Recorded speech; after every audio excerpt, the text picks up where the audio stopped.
She's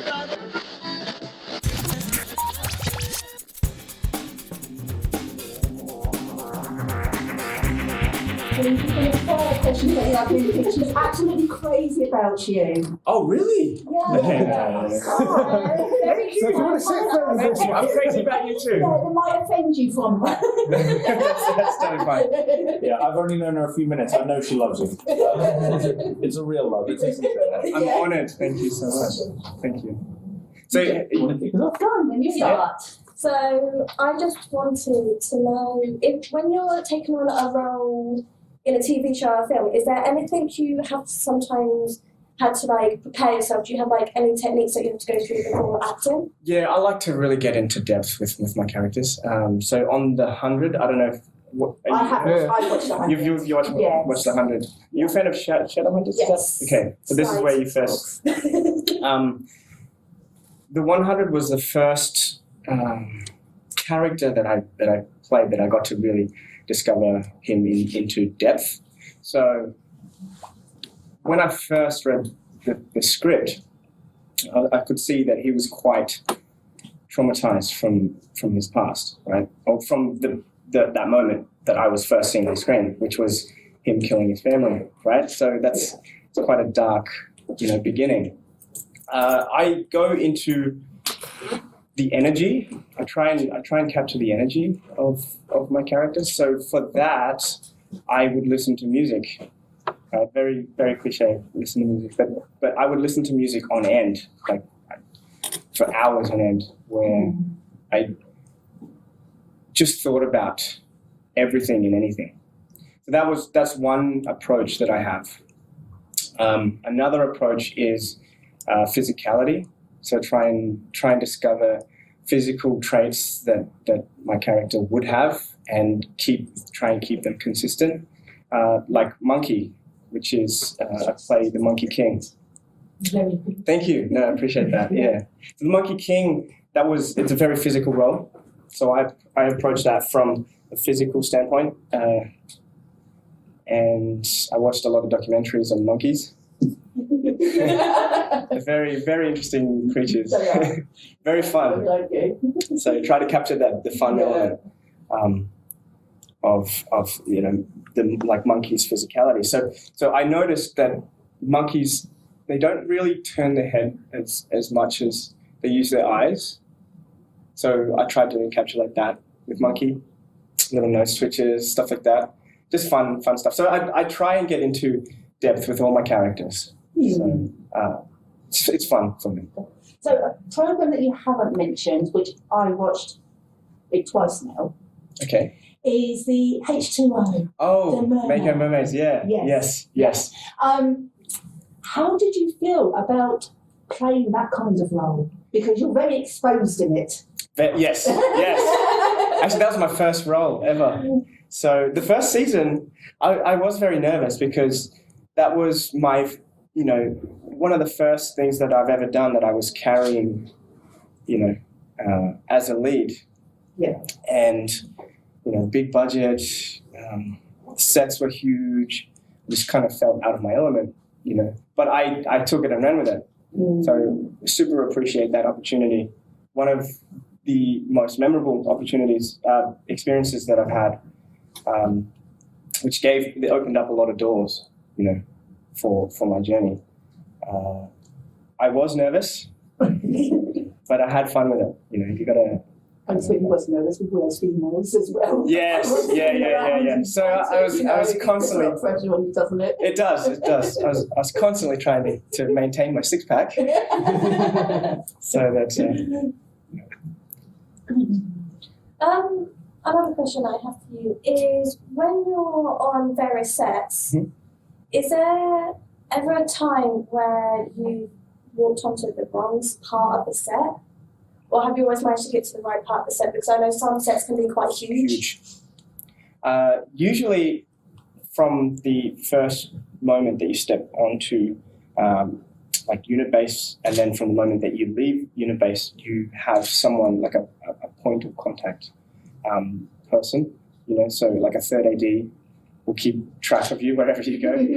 So they'll have a radio in their ear, being in communication with the first AD, and whenever he needs like a particular person, he'll contact them, and then they'll come and get you. So you don't really get lost unless you lose the people, unless you go wandering, because the sets can be quite big. Like and the I sets. also know there's certain sets where like a whole like room can literally just be a box in the middle of like a larger set. Yeah. So I was just like wondering if there's ever been a chance when you walked into like the wrong piece of the set. For the 100, right? The 100 had a really big couple of sets. So they had like on location set, which is this big city. I think that they took over from Firefly, which is an older show.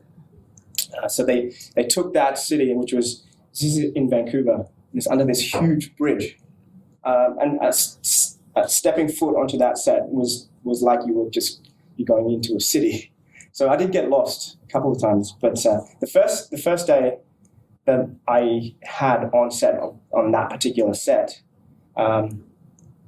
I was called out to go to my set, which was separate to where they were filming at the time. And I walked through that set, and I was like, oh, I think I walked through shot. But I don't, maybe not, because no one yelled at me, so it was fine. You got away with it. I got away with it. Yeah. So if you go back and watch the show, you might see me walking back. Just go, this is kind of interesting. You're an Easter egg. Exactly. I mean, talking about things for fans to look out for and to look forward to, obviously I think with Shadowhunters, these last episodes are going to be so precious for fans. Can you talk a little bit about, I mean, I know you guys when you're in London were talking about how it sort of does both things at once. It gives fans some of the moments they're expecting, some of the things they're hoping for, but it's also going to surprise them and change the tone from last season. Can you talk a little bit about all of that good stuff? It's quite sentimental, so because it means so much, and not just because it means so much to the fans, but the showrunners really love the project. They treat it as their baby, Todd and Darren are the nicest people, one of the nicest people I've ever met. I'm not even kidding. They really care about everybody. And because it's their baby, they've really put a lot of thought and effort into wrapping up the season. So there's a lot of really beautiful, sentimental moments that you'll find in the next part of the season. Unfortunately, it's coming to an end, but I mean, like all good things come to an end. Are you sure we're not going to be able to make them come up with something else? I mean, that is I guess that is a big question, because obviously the Save Shadowhunters movement has been pretty global and pretty intense. Yeah. Do you and the rest of the cast have any sense that might, as we have seen with some other shows, yield future opportunities for you guys to tell the stories for these characters? I mean, like, I'd hope so, because I love working. So and especially working with these actors. Alberto is one of my favorite people that I've worked with, because he's such a giving actor. So if I get so lucky to continue on this journey with them, I take it and run with it, But it does help, Hopefully, maybe another network picks it up, but I can't really predict that. I can't really say. I mean, I guess the question I think fans would probably have, obviously, we've got this conclusion that you guys have given us already with these new episodes and these final episodes. Is there still territory both for your character and the show as a whole that you wish that you had a chance to explore, or things that you and the rest of the cast talked about and said, if we got another season with someone else, we'd love to do this? There's quite a lot that I'd love to actually, there's a lot that I'd like to go back and redo. Not that I wasn't happy with my performance, but you're always constantly finding new things as you're going on this journey. I mean, I could say that about every character that I do. Like, that would have been a really nice moment to put in. But it is unfortunate like that, but it is coming to an end. You don't really get to explore more, because there's always stuff you can find with all your characters. So that is unfortunate, but que sera, it is what it is. As you say goodbye to that, I'm curious what the most precious memories for you are, particularly the time you spent with the rest of the cast, because when we see you guys together on the MCM stage, it's really clear just how much you really do care about each other. Yeah, most of my memorable moments were not just in shooting the scenes with them. It was offset. So behind the scenes, my first day had a what do you call it? A camera test. I had a camera test, and I was in hair and makeup, in costume, and I walked onto set, and I hadn't met anybody at this stage. I walked past the cast table, and as soon as the cast saw me, they got up and they came over and introduced themselves to me, and that to me that was such a meaningful moment for me, because I came late into a pre-existing family, and they were so welcoming. It is such a beautiful was such a beautiful moment for me. And then Alberto. It's so funny. I had my first read through, and I was so nervous for it, because I got to get it right. I got to get it right.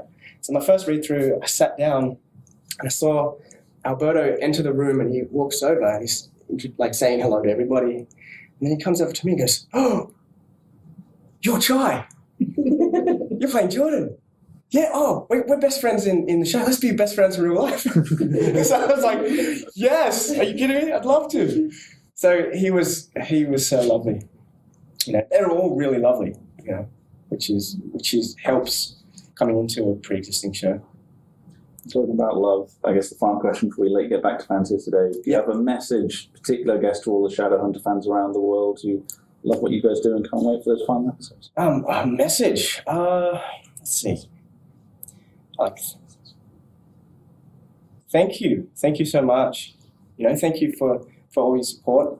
It means a lot, because pouring our hearts and souls on the line to tell the story is not easy, at the best of times. So to get that support back it really means a lot, and it means a lot to everybody.